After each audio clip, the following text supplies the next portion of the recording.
Olá, eu sou Jardes Pereira, missionário da comunidade Canção Nova, e você está no Diário Espiritual. Vamos fazer juntos?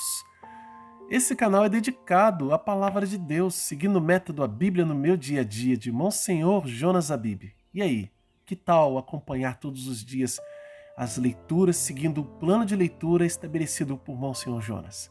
Esse é o meu convite. Se já gostou da ideia, se inscreva aqui no canal, acione o sininho da notificação e vamos juntos ler a palavra de Deus e trilhar esse caminho. Em nome do Pai, e do Filho, e do Espírito Santo. Amém. Vinde, Espírito Santo, enchei os corações dos vossos fiéis e acendei neles o fogo do vosso amor. Enviai o vosso Espírito e tudo será criado e renovareis a face da terra. Oremos. Ó Deus, que instruíste os corações dos vossos fiéis com a luz do Espírito Santo, fazei que apreciemos retamente todas as coisas segundo o mesmo Espírito e gozemos sempre da sua consolação por Cristo Senhor nosso. Amém. Primeira carta aos Tessalonicenses, capítulo 5, versículos de 12 a 28, encerrando a primeira carta aos Tessalonicenses. Nós vos rogamos, irmãos, que tenhais consideração por aqueles que se afadigam no meio de vós e velam por vós no Senhor. Tende para com eles amor especial, por causa do seu trabalho. Vivei em paz uns com os outros. Exortamo-vos, irmãos, admoestai os indisciplinados, reconfortai os pusilâmines, sustentai os fracos, sede pacientes para com todos. Vede que ninguém retribua o mal com o mal. Procurai sempre o bem uns dos outros e de todos. Alegrai-vos sempre, orai sem cessar. Por tudo dai graças, pois esta é a vontade de Deus a vosso respeito, em Cristo Jesus. Não extingais o Espírito, não desprezeis as profecias. Discerni tudo e ficai com o que é bom. Guardai-vos de toda espécie de mal. O Deus da paz vos conceda santidade perfeita e que o vosso ser inteiro, o espírito, a alma e o corpo, sejam guardados de modo irrepreensível para o dia da vinda de nosso Senhor Jesus Cristo. Quem vos chamou é fiel e é Ele quem agirá. Orai por nós, irmãos. Saudai a todos os irmãos com ósculo santo. Conjuro-vos no Senhor que esta carta seja lida a todos os irmãos. A graça de nosso Senhor Jesus Cristo esteja convosco. Palavra do Senhor, graças a Deus.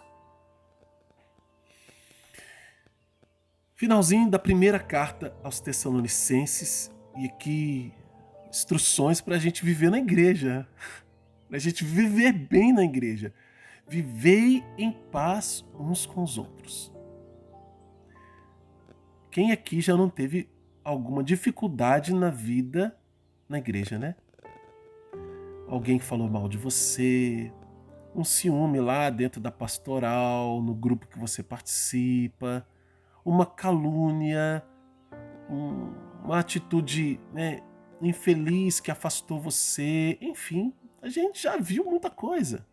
E quem não viu ainda, fica tranquilo, porque uma hora você vai acabar vendo. Porque essa é a dinâmica do ajuste entre as pessoas que estão há muito tempo na igreja e que já são santas. E não porque estão há muito tempo, mas porque perseveram há muito tempo numa vida, numa busca de santidade. Então aquilo aparece na vida dessas pessoas.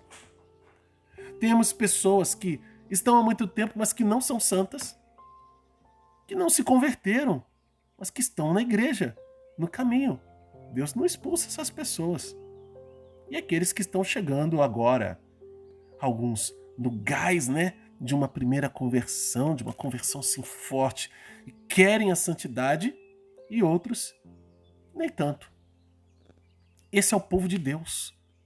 Esse é o rebanho de nosso Senhor Jesus Cristo. Essa é a nossa igreja, essa é a nossa família. Ela é assim.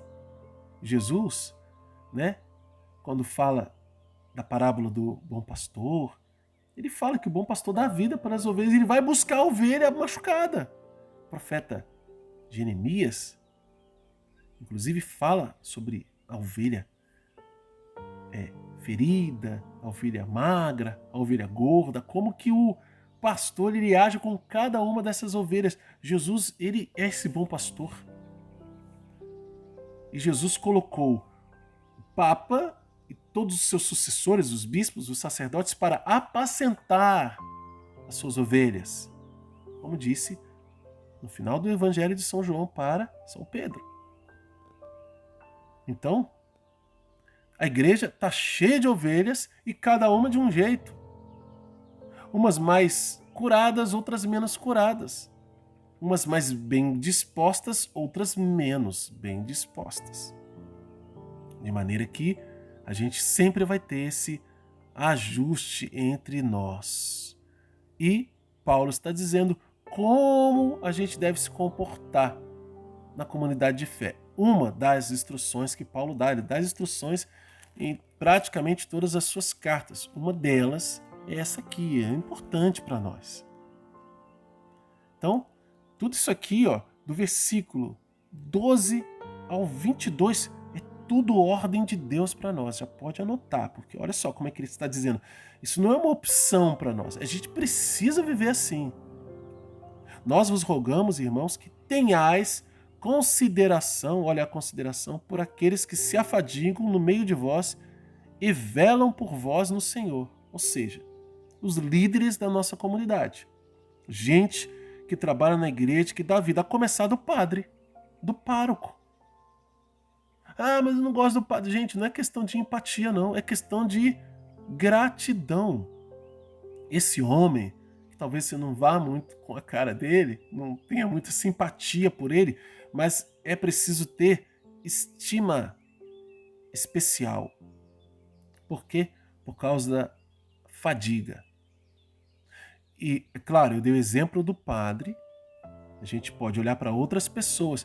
No seu grupo, por exemplo, aí, grupo de oração, na sua pastoral, você tem um coordenador, ou que não seja um coordenador, mas outra pessoa do grupo que aquela pessoa sabe, trabalha, que é ativa. E não faz isso para se mostrar, não, mas é a doação dela, é o que ela pode dar e ela faz muito bem. E sem ela ali, nossa, como seria mais difícil, às vezes, talvez até impossível a realização de muita coisa. Paulo está dizendo, essas pessoas, elas têm que ter, de nossa parte, uma consideração. A gente precisa considerar. O que é essa consideração?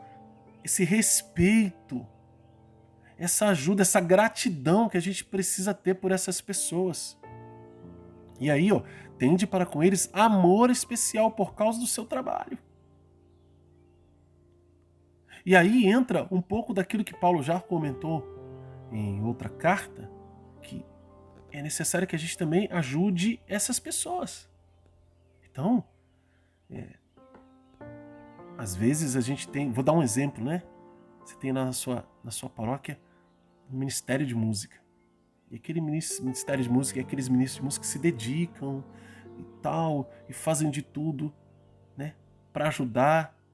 Só que a gente, muita gente não sabe que ser ministro de música, gente, é difícil. Ser músico é difícil. Ser músico é difícil. É caro ser músico. Porque por causa do estudo, por causa de instrumentos e a manutenção de instrumentos e equipamentos, por exemplo. Então, você tem ali muitas vezes numa paróquia pessoas que não entendem que é necessário um som melhor para que se entregue algo melhor para lá. Não, o pessoal quer som para quê? Não precisa. Gente, tira aquela pessoa que organiza o som para você na igreja para você ver como é que vai ficar. som apitando, som mal regulado. E isso é evangelização prejudicada. Fora que a gente vê que fora da igreja, no mundo, o barulho que é feito no mundo é sempre regado à excelência, na maioria dos casos, a excelência técnica. Por quê? Porque se investe muito para se perder as almas. Mas para ganhar, não. É só um exemplo, né? O que a gente pode fazer por esse ministério de música? Talvez você tenha condições de ajudar ali. Não é muito. Se tem condições de ajudar muito, que bom. Tá precisando de uma mesa de som. É caro mesa de som, gente. É caro. É caro. Ainda mais para acompanhar a tecnologia. É caro. Aí o Ministério de Música lá tá fazendo campanha, tá fazendo rifa, tá fazendo... Tô dando um exemplo, tá, gente? Um exemplo. Rifa, campanha, tá fazendo não sei o que para poder conseguir aquele equipamento. Difícil chegar. Talvez você comprando aquele cachorro quente vai ajudar, comprando aquela rifa. Ou ajudando diretamente. Porque por estima aquele grupo de pessoas que está se doando. O que eu dei exemplo do Ministério de Música vale para todo mundo que você vê que faz isso na igreja. Paulo está dizendo, a gente precisa ter estima por essas pessoas. E esse gesto de estima, às vezes eu não tenho nada material para ajudar. Não tenho um real para dar. Não tenho um pau para dar na cachorra, como diz minha esposa, que é nordestina, né? Quem é nordestino vai entender a expressão. Às vezes não tenho um pau para dar na cachorra. Mas eu posso dizer a essa pessoa, olha, o seu trabalho é muito importante para nós aqui na paróquia. Se não fossem vocês. Que bom que Deus sustenta vocês. Eu vou rezar para que vocês alcancem o que vocês estão precisando. Eu vou rezar para que vocês consigam permanecer fiéis. Obrigado por aquela música, falando do Ministério de Música, que vocês tocaram aquele dia, como foi bom para mim. Veja, isso é manifestação de gratidão, de estima. E isso sustenta sim as pessoas no ministério. Não pense que isso é só um tapinha nas costas para dizer, não, vamos elogiar, não é adulação. A gente sabe quando é gratidão e quando é adulação. As pessoas sabem. Então, é de gratidão, é de estima que Paulo está dizendo que nós precisamos ter essa consideração pelas pessoas, pelo serviço que elas prestam na igreja, na sua pastoral, na sua paróquia, na diocese, onde quer que seja, na capelinha lá na roça, lá naquele lugar escondido, lá naquele lugar que é perigoso, que ninguém quer ir, mas essa pessoa vai, ela leva a Eucaristia para o doente, para o pobre. Você está entendendo? A gente precisa ter estima por essas pessoas. Viver em paz uns com os outros. E aí ele continua. Exortamo-nos, irmãos, versículo 14. Admoestai os indisciplinados, reconfortai os pusilâmines, sustentai os fracos, sede paciente para com todos. Ou seja, a gente vai encontrar pessoas com tudo quanto é situação. E a gente não pode se conformar em ver e ficar na nossa. Isso não é viver em família, na família de Deus. Não. Quem precisa de admoestação vai ser admoestado. Quem precisa ser reconfortado vai ser reconfortado. Quem precisa ser sustentado, seja sustentado. A gente precisa dar o que a pessoa necessita. E não olhar a pessoa definhar ali no problema dela. E olhar aquilo e falar, não é problema meu. Não. Paulo está dizendo, é problema nosso. É problema nosso. É claro, com todo discernimento, lidar com pessoas não é fácil. Lidar com gente é complicado. Mas é proibido omitir-se. É proibido a omissão. Gente, é muito sério isso na vida da igreja. Muito sério. E a omissão muitas vezes gera fofoca, falação, disse-me-disse. Paulo está falando, não é assim não que a gente resolve as coisas. A gente vai até as pessoas para oferecer ajuda. Nem sempre nós somos a melhor pessoa para ajudar. Mas alguém tem que fazer algo. No mínimo a gente precisa rezar para que cada uma das necessidades sejam atendidas e acolhidas. Olha lá o versículo 15. Vede que ninguém retribua o mal com o mal. Observe isso, presta atenção nisso. Procurai sempre o bem uns dos outros e de todos. Ou seja, eu não posso dizer, não é problema meu. Eu não posso me esquivar das realidades da comunidade.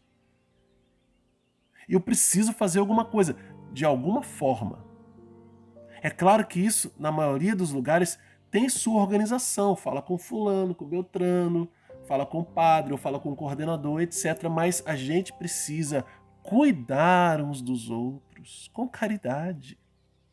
Não é com acusação, com pedras na mão, com caridade. Né? Porque, olha, finalzinho do versículo 13, vivei em paz uns com os outros. Cuidar para que ninguém retribua mal com o mal. Ou seja, a caridade em primeiro lugar, não é pela maldade, não é no impulso. E aí vem, versículo 16 e 17, olha que bonito.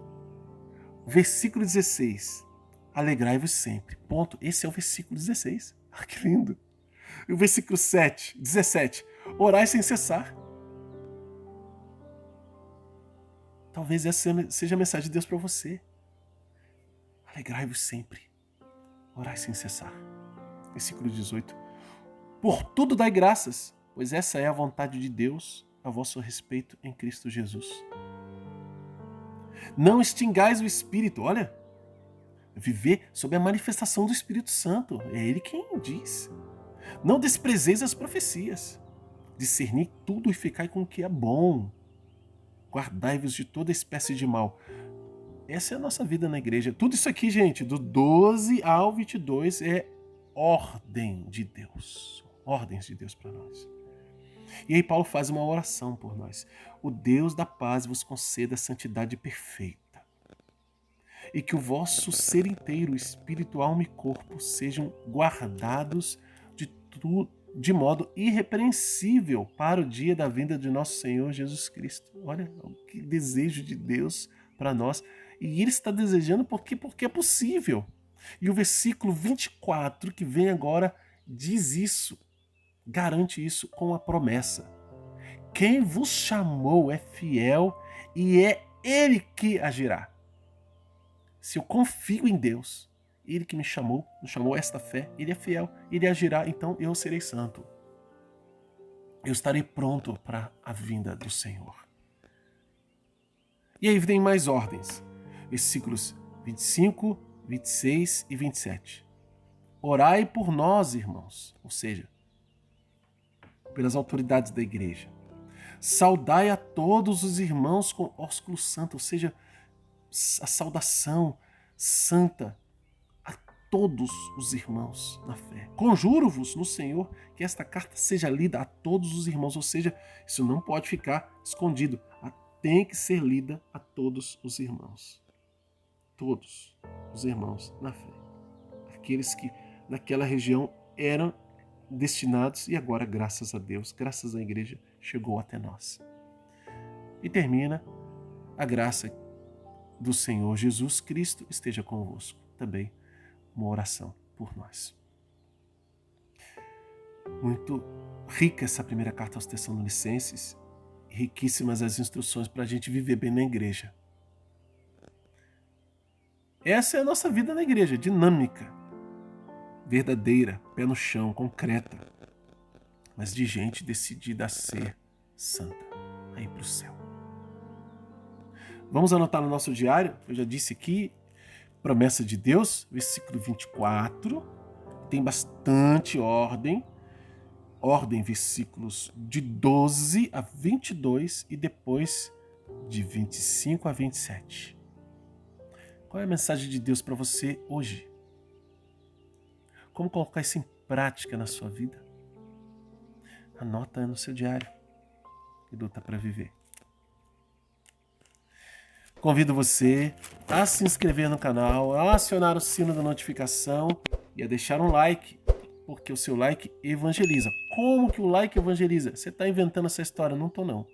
Quanto mais like a gente dá nos vídeos que a gente gosta, o YouTube percebe que aquele vídeo ele tem um gosto, ele é bom, Então ele começa a recomendar para outras pessoas que possam vir a gostar também do vídeo. Isso é evangelizar, né? Uma pessoa que talvez precise dessa palavra hoje vai receber, mesmo que você não a conheça. Mas para as pessoas que você conhece, você pode compartilhar, tá bom? E vou deixar aqui, além da descrição, que tem muita coisa importante que você pode se interessar, tem também as playlists que eu vou deixar no final do vídeo. Uma para ensinar o método e a outra para começar. Que Deus abençoe você. Ó Maria concebida sem pecado, rogai por nós que recorremos a vós.